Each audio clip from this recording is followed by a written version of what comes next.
आदाब, आप देख रहे हैं आवाज़ द वॉइस और मैं हूं नज़ीर गनाई। आज के इस शुमारे में हम आ गए हैं नॉर्थ कश्मीर बारामूला ज़िले में एक मखसूस एक ख़ास जो है कॉन्स्टिट्यूंसी जिसको पटन के नाम से जाना जाता है। पटन कॉन्स्टिट्यूंसी एक हिस्टोरिकल कॉन्स्टिट्यूंसी जिसमें आज नेशनल कॉन्फ्रेंस के जो कंटेस्टिंग कैंडिडेट हैं रियाज बेदार यहाँ से अपनी किस्मत आजमा रहे हैं और रियाज साहब जो है ये नेशनल कॉन्फ्रेंस के उम्मीदवार हैं। रियाज साहब बहुत बहुत शुक्रिया। बहुत शुक्रिया। ऑन द ग्राउंड बहुत सारा इस वक्त बहुत सारी हलचल है जी, और इस हलचल को आप कहाँ देख रहे हैं, कहाँ जा रहा है ये हलचल सही डायरेक्शन में जा रही है और इंशाल्लाह ताला हम लोगों का एतमाद हासिल करने में कामयाब हो जाएंगे और इलेक्शन जीत जाएंगे। पटन कॉन्स्टिट्यूंसी एक हिस्टोरिकल कॉन्स्टिट्यूंसी जिसमें you have a sizable number of population of Shias also, Sunnis also. Then this is a constituency which has remained very much in news. Yes. तो क्या लगता है आपको, क्या चैलेंज होंगे आपके लिए? अब की बार जो शिया सुन्नी सारे मुत्तहिद हैं, they are all supporters of national conference except a small fringe group, but rest we are all together.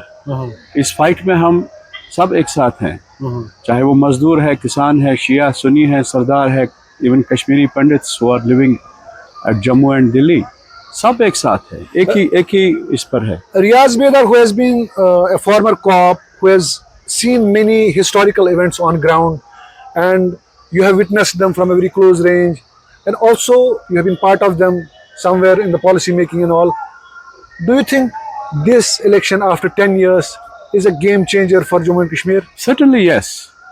People have started believing in democracy. अभी डेमोक्रेसी पे 10 साल जो काफ़ी नुकसान हो गया, तो वो उसका असर हर जिंदगी के हर शोबे में पड़ा और उसका असर हमारे जो पिछले इलेक्शंस वो इलेक्शंस नहीं हुआ करते थे, उसमें लोगों की पार्टिसिपेशन बहुत कम थी। लेकिन अब की बार 10 साल पता चला कि हमारा कितना इम्पोर्टेंट है, कि हमारी असेंबली कितनी इम्पोर्टेंट है, हमारी अपनी हुकूमत कितनी इम्पोर्टेंट है, क्योंकि लोगों के मसाइल कहीं हल ही नहीं होते हैं, कहीं अप्रोच ही कनेक्शन ही नहीं है। जो आवाम और सरकार के बीच में एक बड़ा खला है वो बिकॉज के इलेक्शंस नहीं हुए। तो अब ये खुशाइंद बात है कि 10 साल के बाद हो रहे हैं और लोगों की अच्छी खासी पार्टिसिपेशन इसमें है। तो other than the party manifesto, what is your local मंशूर, लोकल मैनिफेस्टो? देखिए, हमारा लोकल मैनिफेस्टो जो वो हमने डिराइव किया है अपनी पार्टी मंशूर के, वो हमारी बेस लाइन है, ब्रॉडर उसका ये है फ्रेमवर्क। लेकिन हमने अपनी कॉन्स्टिट्यूएंसी के लिए मखसूस पिन पॉइंट किए हैं कुछ जो हमने लोगों के सामने पेश किए हैं। तो फॉर एग्जांपल वो हेल्थ केयर का मसला है, वो ये इसमें ड्रिंकिंग वाटर नहीं है, जगह जगह ड्रिंकिंग वाटर, इवन जहाँ हम खड़े हैं यहाँ भी कोई आधे घंटे के लिए ये वाटर सप्लाई होती है, बाकी जगहों पर नील है। और जहाँ कहीं वाटर सप्लाई है वो इतना इम्प्योर है कि वो ह्यूमन कंजप्शन के लिए एडवाइजेबल नहीं है। ऐसे करके रोड कनेक्टिविटी जो इंटरनल रोड्स हमारी है वो कहीं नहीं एग्जिस्ट कर रही है। हमारा जो बिजली का ये लोकल मसला है, जो बिजली पहले तो पावर बिजली की फराहमी वो क्वेश्चनेबल है क्योंकि नहीं होती है, अगर होती भी है उसके बाद एग्जैजरेटेड रेट्स उनको जो सरकार ने किए हैं। अभी मैं आपको, अगर वो अभी यहाँ ही होगा मैं आपको बताऊंगा, यहाँ लोगों ने एफिडेविट दिया है बिजली डिपार्टमेंट को कि हमारा जो ये कनेक्शन है ये खुदा के लिए काट दीजिए। क्योंकि वो उनको वो मीटर के बगैर है, वो कोई शेड में रहते हैं, कहीं रहते हैं, तो उनको वो रोज उनका वो बढ़ता है, तो they are not in a position to pay that. एक अभी मैं आया था, उसको आप you can talk to him, उसने अदालत में एफिडेविट दिया मेरा कनेक्शन काट लीजिए। ये मसाइल है। उसके बाद हमारा जो यूथ है, यूथ के लिए स्पोर्ट्स एक्टिविटी के लिए बहुत कुछ भी नहीं है। अच्छा, हमारा हमारा जो यंगर जनरेशन सारी है वो तो पहला तो उनका चाइल्डहुड का चार्म होता है वो वक्त ने उनको छीना, लेकिन अब वो अडल्ट एज में आ गए हैं, जवानी में उनको हमने कुछ ना कुछ प्रोवाइड करना है। साथ साथ उनका एक जो खेल कूद का सिलसिला है, कुछ ज़मीनें हमारे पास काफ़ी है लेकिन उनको करना है, तैयार करना है फॉर प्लेग्राउंड्स, ताकि उनकी जो एनर्जी है वो राइट डायरेक्शन में जाए।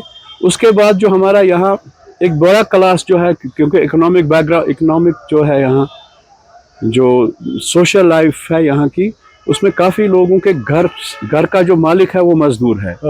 दूसरी तरफ उसकी ये उमंग है कि उसके बच्चे पढ़े और वो कंपटीशन में आए कहीं, उनके लिए वो कोचिंग, जैसा आजकल आपको पता ही है कितना कॉम्पिटिटिव एग्जाम है, तो लोकलाइज हमने वो किया है कि हम सरकार को ये फोर्स करेंगे या सरकार को सुझाव हमने दे दिया, जो आने वाली सरकार होगी नेशनल कॉन्फ्रेंस की इंशाल्लाह, वहाँ हम एक scholarship site sort of a thing इनके स्टूडेंट्स के लिए करें, ताकि ये कोई कोचिंग वगैरह करवा सकें। और कुछ सबसिस्टेंस अलाउंस के लिए भी हम सोच रहे हैं कि स्पेसिफिक पर्पस के लिए, only for education, only for coaching, so that एक गरीब आदमी के बच्चे को भी चांस मिलेगा, किसान मजदूर के बच्चे को भी चांस मिलेगा। How are you so sure about that next government will be national? इंशाल्लाह पीपल्स डिसीजन है, लोगों का डिसीजन है। और किस पार्टी को बनाएंगे, आप कोई भी पार्टी लीजिए, चलिए कांग्रेस और ये बीजेपी तो नेशनल लेवल की पार्टीज है, कहते हैं जम्मू में किसी किसी जगह बीजेपी स्ट्रांग है, मगर वादी में मुझे बताइए स्टैटिकल डाटा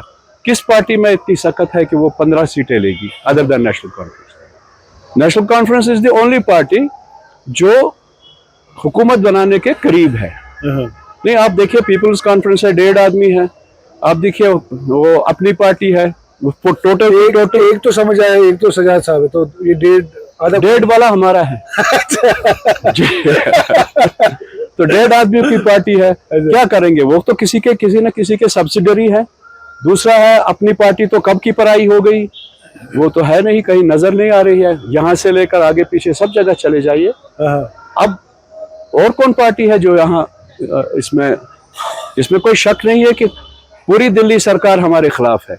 अब नॉर्थ कश्मीर का एक अहम हिस्सा है और यहाँ से ही इंजीनियर की वेव चली पार्लियामेंट इलेक्शंस में, लेकिन पार्लियामेंट इलेक्शन में आपका रिपोर्ट कार्ड सही था, जो हमने देखा जी, हमने लीड दे दी जी, बिल्कुल। तो क्या लगता है आपको, इस वक्त कुछ वेव है इंजीनियर की या नहीं, कुछ नहीं, वो उसकी सियासत जो है वो दम तोड़ चुकी है, वो ज्यादा बेहतर है, आम लोग उससे बात कर सकते हैं, आप उनके साथ बात कर सकते हैं, लेकिन वो हमारा कोई चैलेंज नहीं है। वो किसी भी जगह दाएं बाएं हम सुनते हैं, नहीं कुछ नहीं है वो। हमारा मुकाबला यहाँ बीजेपी की प्रॉक्सी पार्टी के साथ है, वो है।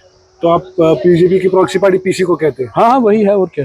तो लेकिन आपके अपोनेंट से कहते हैं कि नेशनल कॉन्फ्रेंस ने जो है फॉर्मर ब्यूरोक्रेट्स को, फॉर्मर जो एडमिनिस्ट्रेटिव ऑफिसर्स को, उनको रिहेबिलिटेट करा है। रिहेबिलिटेशन की बात नहीं है, रिहेबिलिटेशन हो गया, अगर उनको सरकार में आते तो सरकार के बाद उनको कहीं वो एडजस्ट कर। ये तो चैलेंज है प्रैक्टिकल पॉलिटिक्स में। और दूसरा, सियासत का कॉन्सेप्ट क्या है, अगर आपका पॉलिटिकल कन्विक्शन है, उसके बाद आप कुछ करना चाहते हैं आवाम के लिए, आपके पास एक्सपर्टाइज है, सरकार में रहने से एक एक्सपर्टाइज आता है जो एक हुकूमत बनाने के लिए बड़ा जरूरी है, रादर देन ब्रिंगिंग जिनको कॉन्सेप्ट नहीं होगा। और ये एक एडवांटेज है। बेदार साहब, आप शहरी श्रीनगर के एसएसपी तब रहे जब Jammu Kashmir was going through a tumultuous time. जी, it was a different era. सही। और आप उन लोगों के साथ भी डील करते थे, खासतौर से जो अलायदगी पसंद लीडरान थे। How do you see Kashmir going from that age? ये अच्छा है, एवोल्यूशन है सियासत का, अच्छी बात है। अब लोगों ने रियलाइज किया कि हम लोग गलत कर रहे थे उनके। अब ये मुझे नहीं आप कहिए कि वो क्यों सोच रहे, क्यों उन्होंने सीधे लाइन पर वो आ गए, सीधी बात करने लगे, लेकिन हम इसको एक पॉजिटिव साइड में ले रहे हैं कि अगर उनका कल की सोच उनकी डिफरेंट थी, प्रैक्टिकल सोच अब आ गई, थोड़ा सबक सीखता है आदमी, तो अच्छी बात है। आज वो अच्छा कर रहे हैं, पार्टिसिपेट कर रहे हैं इसमें। आपकी कॉन्स्टिट्यूंसी में there are some areas which were protest hotbeds like Palhalan और मेनी अदर एरियाज। तो इस वक्त क्या है वहाँ का, what is the pulse? The pulse is good, they are for democracy, they want to vote, they want to participate in the election. और उन्होंने करके भी दिखाया है, पिछली बार उन्होंने करके भी दिखाया था। पटन में आपको मैं बताऊं, पटन टाउन में 15, 20, 30% 2019 में ये पोलिंग हो गई। परसों इससे बेटर हो गई, इसे केम अप टू ओवरऑल 59 हो गया सारा।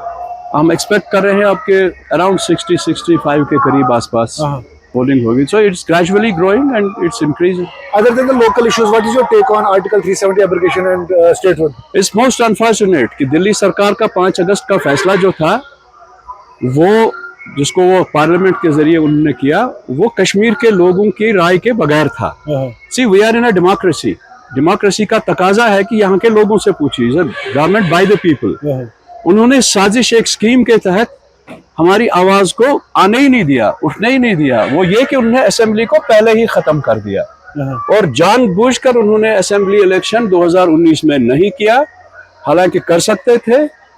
हालात पार्लियामेंट के लिए ठीक थे, लोकसभा इलेक्शन के लिए ठीक थे, कौन सी मुश्किल हो जाती अगर एक आध मशीन और रखते वहां। तो उन्होंने सोच समझ के एक पॉलिसी के तहत हमें इससे हमें उन्होंने अलग रखा डिसीजन मेकिंग में, जो एक सही बात नहीं है। लोगों की ओपिनियन मिल जाए और वो बड़ा सैड डिसीजन है, उसके खिलाफ है। सुप्रीम कोर्ट में भी हम गए, उसके हमारी जद्दोजहद वो जारी रहेगी। पोस्ट डिलिमिटेशन आपकी कॉन्स्टिट्यूंसी में कुछ एरियाज ऐड हुए, कुछ सब्ट्रैक्ट हुए, तो is it in your favour? और देखिए, हमारी जो कॉन्स्टिट्यूंसी थी उसमें पहले तो रेवेन्यू हिसाब से नहीं बनी, लेकिन रेवेन्यू हिसाब से जब डिलिमिटेशन में उसमें रेवेन्यू बेस लाइन आ गई। तो हमारे दो तहसील हो गए, सिंहपुरा और पटन दोनों। उसके बाद श्रीनगर के साथ हमारे कुछ एरियाज थे, वो तो खुशी खुशी हमने कहा चलो जाने दीजिए, अब law is law, thumb rule जब बनाया तो ठीक बनाया। और इसी तरह से क्रीरी वागोरा एरिया के साथ भी कुछ एरियाज जो थे वो चले गए। लेकिन एक मखसूस पॉलिटिकल पार्टी के इंटरवेंशन पर हमारे पटन के 4 हलके, पटन तहसील के, जिनको हमारे साथ होना था, उनको काट के, उनको डिलिमिट करके वागोरा कॉन्स्टिट्यूंसी में डाल दिया, जो हमारे स्ट्रॉन्ग होल्ड्स थे। वो जो उस वक्त उनके वो बीजेपी के नेचुरली गवर्नर्स रूल था, इन्फ्लुएंस में होता ही होता है, तो वो लोग कोशिश की कि हमारा जो वोट बैंक है वो कम हो जाए। मगर जो एरियाज हमारे पास आ गए, अल्लाह ताला का करना है, गॉड इज ग्रेट, उसमें हमारी स्ट्रेंथ ज्यादा अब है। तो 1 अक्टूबर को आप कितना, व्हाट इज योर असेसमेंट, कितना यहाँ पे पोल होगा? मैं इंशाल्लाह it will be around 65%, maybe plus minus, but it will be massive. जी हाँ, रियाज साहब बहुत बहुत शुक्रिया, and wish you all the best for your big day. Thank you, same for you, you माशाल्लाह लुकिंग स्मार्ट।